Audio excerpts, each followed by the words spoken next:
Inside the world آج سے ایک ٹاپک شروع کر رہا ہے۔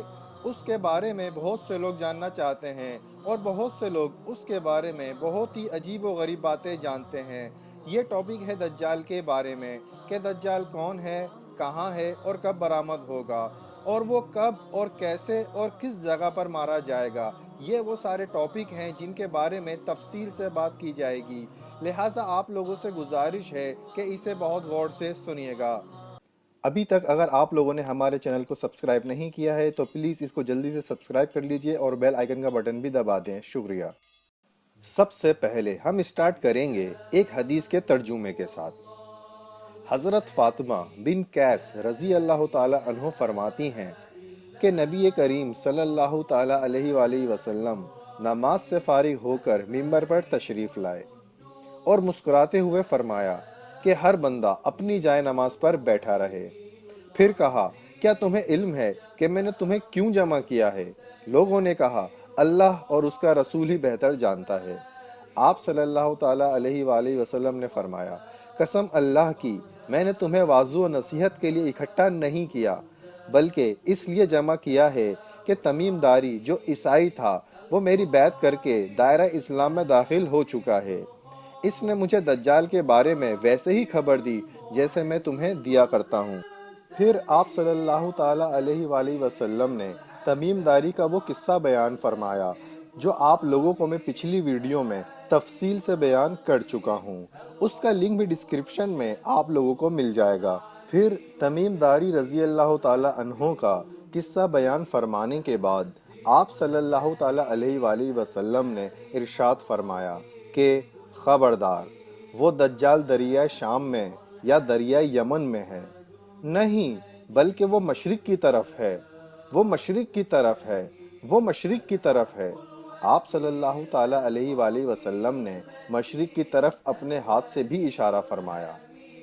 علماء کرام فرماتے ہیں کہ یہ جملہ 3 بار دہرایا گیا، ٹھیک اسی طرح جب کسی بات پر آپ کو پختگی کے ساتھ یقین ہو اور آپ اس کی یقین دہانی کرانے کے لیے اسے بار بار دہرائیں، اور آپ صلی اللہ تعالی علیہ وآلہ وسلم کو وحی کے ذریعے اصلاح کی گئی تھی کہ دجال دریائے شام یا دریائے یمن میں نہیں بلکہ وہ مشرق کی طرف ہے۔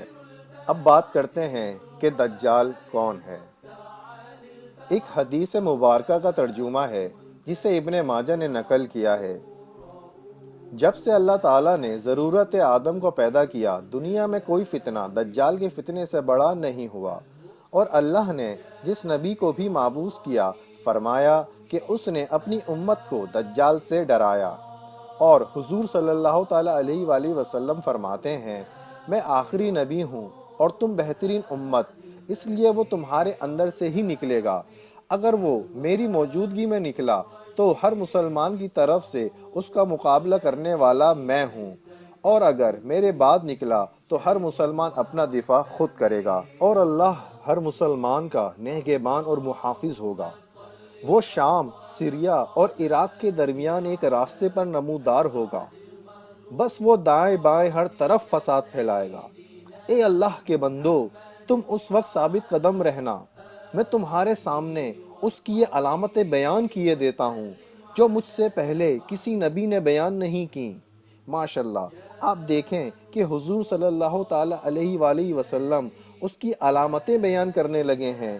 فرماتے ہیں کہ اس کی علامتیں پہلے کسی نبی نے کبھی بیان نہیں کی، یعنی کہ 1,24,000 پیغمبروں کی تقریروں پہ آپ صلی اللہ تعالی علیہ وآلہ وسلم کی نظر ہے کہ کسی نے اپنے ظاہری دور میں اس کی علامتیں اپنی امت سے بیان نہیں کی۔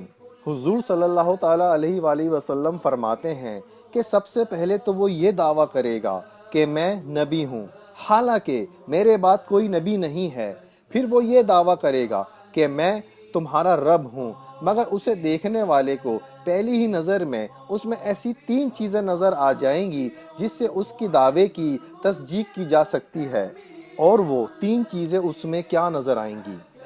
حضور صلی اللہ تعالی علیہ وآلہ وسلم فرماتے ہیں کہ ایک تو یہ کہ وہ آنکھوں سے نظر آ رہا ہوگا، حالانکہ تم اپنے رب کو مرنے سے پہلے نہیں دیکھ سکتے، اور دوسری چیز یہ ہوگی کہ وہ کانا ہوگا، اس کی ایک آنکھ عیبدار ہوگی حالانکہ تمہارا رب کانا نہیں ہے۔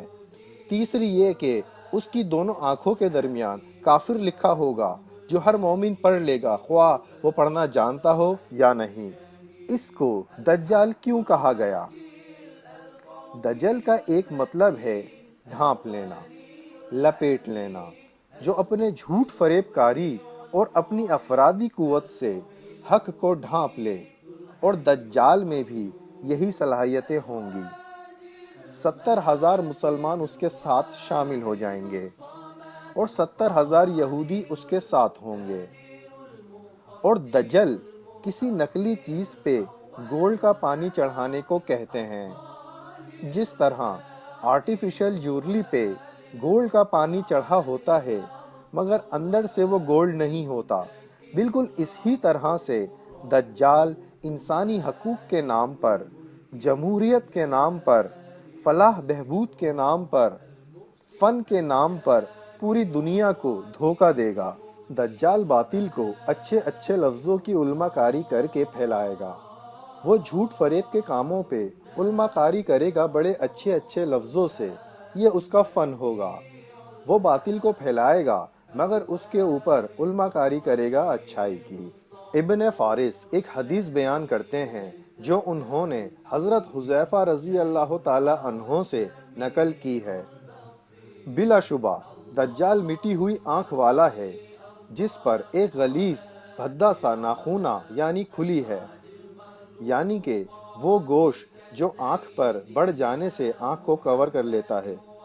تو حدیث کا جب مطالعہ کرتے ہیں تو معلوم ہوتا ہے کہ دجال کی ایک آنکھ نہیں بلکہ 2 آنکھیں ہی ہوں گی، مگر ایک آنکھ عیبدار ہوگی اور ماتھے پہ کافر لکھا ہوگا، اور جو سچا مسلمان ہوگا وہ اسے فوراً پڑھ لے گا۔ یہودیوں کے مطابق اس کا نام یبل یا یوبیل ہے۔ دوستو، اس ویڈیو کے پارٹ 2 میں ہم بات کریں گے کہ دجال جب آئے گا تو وہ کہاں سے آئے گا اور کب برآمد ہوگا۔ اس ویڈیو کا پارٹ 2 دیکھنے کے لیے پلیز ڈسکرپشن میں دیے گئے ہوئے لنک پہ کلک کیجئے۔ اگلی ویڈیو تک کے لیے اجازت دیجئے۔ اللہ حافظ۔